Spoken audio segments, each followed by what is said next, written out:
a community-oriented business, which we believe is the future. We have a special edition here. This is pretty cool because obviously we're not in a fitness center.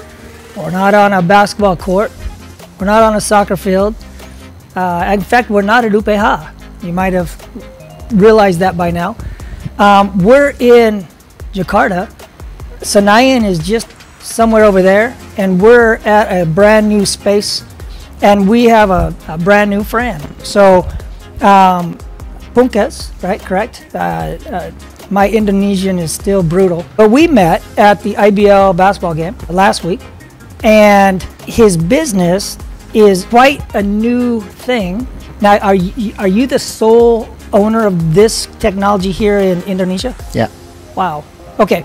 So before I stumble on myself, give them a 1 minute overview of your business and why we're sitting here and why you were at an IBL basketball game. Thank you, Coach. So my name is Pungkas. Thank you, everyone. I'm the CEO of Kolektibel.com.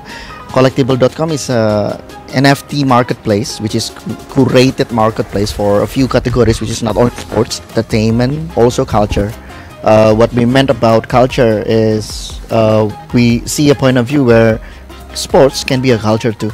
Sports, basketball can be a lifestyle too. Sure. And there are lots of legendary moments in each kind of sports. The idea is to create videos, games videos, match videos, to be NFT. NFT is a non-fungible token. It's an asset of video, pictures, or maybe just an audio, or even this interview. So the thing is that we can't NFT that moment, this moment, and then we can sell it. Wow. Oh, we suddenly ka-ching. Yeah. And then we can sell this video actually to a lot of people. And we can actually limit how many people can own this video. Why do I use the terms owning? Because there is this new technology called blockchain. So there are 3 evolution of technology, Coach. Here we go. First, Hang on, he's about to blow my mind. Hopefully he doesn't blow yours. All right, go ahead. okay, the 3 evolution stage in technology is Web 1.0. Okay. That was the time where Netscape, Internet Explorer, CNN, ESPN are giving one-way communication, just seeing the match. Web 2.0 is when Facebook, YouTube, Twitter comes in, and we can see the match with interaction with the community. So the Web 2.0 is about seeing and being there and interact. Okay. Now, we are here today in a Web 3 kind of environment. The blockchain technology is now being innovated and being used for the past 6 years, quite early, 6 years, 6 to 7 years. And the idea of this blockchain is that we can actually create an ownership of an asset, of a digital asset, and then we will put it on the cloud that is called blockchain, and then everyone can see who owns it. It's a public ledger. That's why when we try to find out perfect example of blockchain use case to be NFT, it's sports, Coach. Because you cannot rewind, playback, recreate one slam dunk. Okay. That's why, and then we can see, and then we need to choose which sports. And then we found out that basketball, they actually checked a few interesting lists in our task list in creating an NFT. They are routine as a match, and then lifestyle is there, the shoes, the jerseys. I was like wondering, from the past, in the birth of Panini card up until today, people still live and breathe. Even they don't play in the court, they can speak in their closed eyes about the moment when Kevin Durant Stephen Curry do the no look 3 points, something like that. Sure. They can replay in their mind things they saw and things that excited them, energized them, and gave them a passion for the game. I was blown away as super fans can do that. Yeah. So that's what drives us in Kolektibel to create an NFT, Steve. So this is one of the NFT which is Coach owns one. Yes, I do. You you are among 400 people only in Indonesia. Wow. One of them are the minister, Okay. a few minister in Indonesia. Nice, nice. I'm sure and Eric then- has one. Eric. Of course, Yeah, for and sure. also by Eric. Well, maybe in a couple of months, you get it for free, but it gonna valued something. Wow. Well, I think the interesting connecting point is starting with sports as a whole, because of the energy, the excitement. What sports offer? Well, not only the guys who play it, the girls who play it, but the families, the supporters, the fans, the people that just enjoy the game so much. And now they actually, like you say, will own a piece of the game. So they didn't do it, but they own it. And so 10 years from now, 15 years, they'll have a piece of the game the guy who did it won't have, which is quite interesting.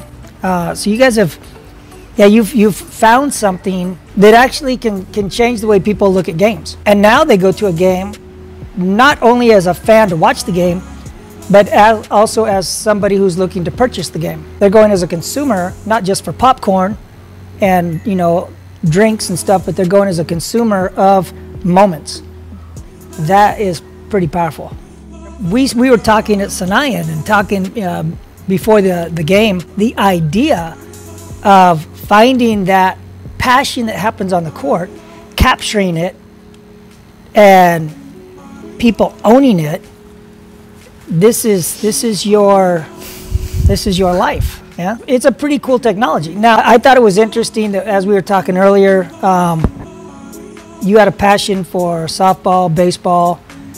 I had a passion for those sports also, and the collecting cards in my home country, America.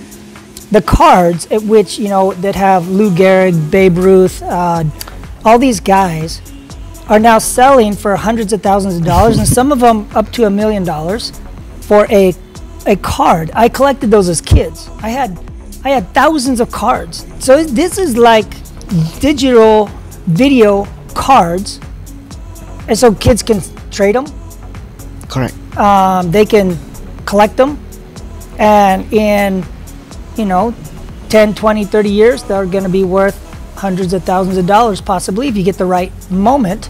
And it's local heroes, local players, like you were talking about connecting with the Indonesian badminton. Yes. I mean, those are local heroes. Indonesian badminton players or basketball players or soccer players having their lives captured on digital form, and then I can just imagine 30 years from now, little Indonesian kids just going, wow, this is Suzy Susanto. I never met her, but wow, what a legend. Flexing. Yeah. Very cool. How would our students at UPH, how would they get connected with you? How would they get connected with this technology? How would they spend their money? Because they have money to spend and they're looking for something exciting, Browse to our website, which is kolektibel.com, and then you will find two marketplace. First is the primary, we call it primary market, where you can get the first hand packs, we call it packs. And then once you have it, you open it, and then you can revalue it by trading up in the secondary market, which is inside the platform. So you get it, you buy it, you wait for it, you queue it, and then you purchase, and you can choose. You want to hold it up until one moment this athlete went big, and you sell it. Okay, now do you know what you're buying, or is it just a luck of the draw? You know what you're buying, right? Or how does that work out? At the first beginning, at the primary market, which is the first market, you don't know what you're gonna get. So it's just like baseball cards back in the day. You buy a pack of cards, you have no idea who's in the pack. And you open each one, and each one with excitement, you turn it over to see who it is. Exactly. And if you get your favorite player, like, you know, I was always looking for a Steve Garvey. He played for the Dodgers. You know, Mine was Nomo. That's my yeah, favorite. Nomo. He always get this gesture, you know, Yeah, from yeah, the up. yeah. So there's an excitement to that. Yeah, that yeah. is, Yeah. There's a surprise factors, which is back in the days on the classic way of enjoying those cards, or actually you tier it. yeah, That's how we do it also in the digital. really. You click it and then it wiggles. And it wiggles. It will- A click and a wiggle. Not Click and quite wig- the same, but yeah. And then it tear apart, and then bam bam, it's a card, Wow. and then you get the data. Well, today we call it data, Yeah. but before it's like writings, right? The headlines, the stats. the stats. So we got the data, and then we can play with the data today. We can browse into data, so many things, and you Yeah. find the cards. Hey, back in the day, all we knew was their batting average, how many home runs, and stuff like that. Basic statistics on a basketball card. But now you can find out what their favorite ice cream is. You can find out how many kids they have, and have they ever been to Disneyland? I mean, you can find out everything. Our platform, kolektibel.com, we are a B2B, business to business collaboration with the IBL, Okay.